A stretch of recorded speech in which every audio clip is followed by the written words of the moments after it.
I mean, the fight, I had a lot of questions, but at the end of the day, if I had to guess how the fight played out, I feel like Jake was going to be just a better boxer.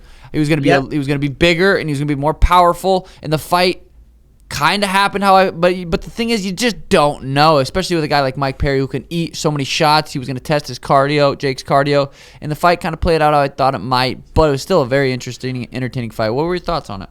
Yeah, I mean, look, listen, you got to say fair play to Jake Paul, right? He proved a lot of people wrong. I think a lot of people from the MMA community, we're all behind Mike, right? We're all big fans of Mike Perry. We love the journey. We love the attitude, the fighting spirit, the person that he is. But there's weight classes for a reason.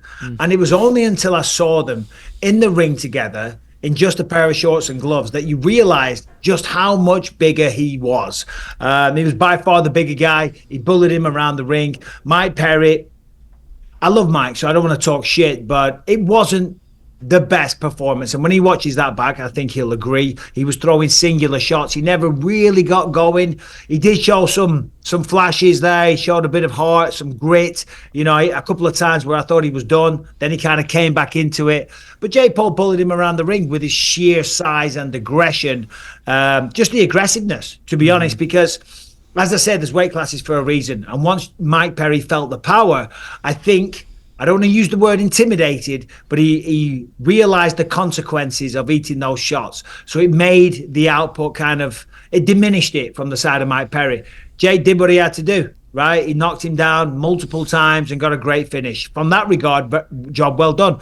Test passed. However, I don't think anybody watching that who's a real boxer was like, oh shit, this guy's coming for my belt, this guy's the real deal, this guy's the next guy. No, anybody watching that was saying that was a load of shit.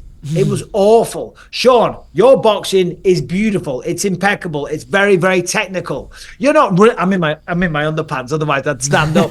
I usually do that too. The place. That big old dong swinging. You're not crossing your feet all over the place and just swinging like a madman. It's technical. That's what we saw from Jake. It was a blaze of aggression. Looked like an amateur against a much, much smaller man. So that's where I don't have respect. Because as fighters, we're supposed to challenge ourselves. We're supposed to go into fights that we don't know if we're going to win. You don't game the system, everything in your favor. And you certainly, when you take on someone like Mike Perry, when you're the promoter, at the press conference, mock him for being 0-1 as a boxer. It's like, bro, what are you doing? Think. Don't talk shit about him. Big him up. Make your fight look better. Make your opponent seem tougher. But Mike Perry looked like an 0-1 boxer in there tonight, and I love Mike. Yeah, no, you're absolutely right. Mike, we were just talking about it before we even got on the pod. Hands were pretty low, chin was kind of floating in the air, and the thing is Mike Perry would probably beat Jake Paul in bare knuckle boxing. That's where Mike Perry is the fucking man. That's where he is the champ. He's the king of that sport. So for him to come over into boxing, I didn't expect too much. I've never seen Mike Perry hands up, throw a beautiful 1-2, slip two. That's not really his style. So I wasn't. He definitely didn't look great. Yeah, one thing that stuck out to me too is it didn't look like he was really preparing for a 24-minute fight. He's used to those bare knuckle fights. The longest they're 6 rounds, 2 minutes. He can come out there and just not really set up a good jab to the body and start snapping those jabs. And it looked like he got really fatigued after the 3rd, 4th round. When Jake Paul, even on the walkout, looks like he was staying calm, staying smart with his energy. Anybody like you guys who've fought 25 minutes or even prepared for 25 minutes, that's just such a huge part, is just pacing yourself and being calm. Yeah, I mean, Jake knew he had the size advantage, so that gives you an air of confidence. Speaking of the walkouts, what the hell was he wearing?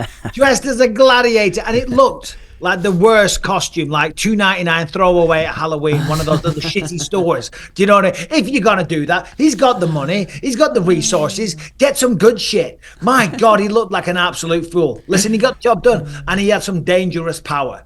As I say, there's no real boxer out there that's looking at him as a threat. Hey, listen, he's a businessman. In that regard, congratulations. Congratulations. You beat Mike Perry. I hope Mike Perry made a ton of money.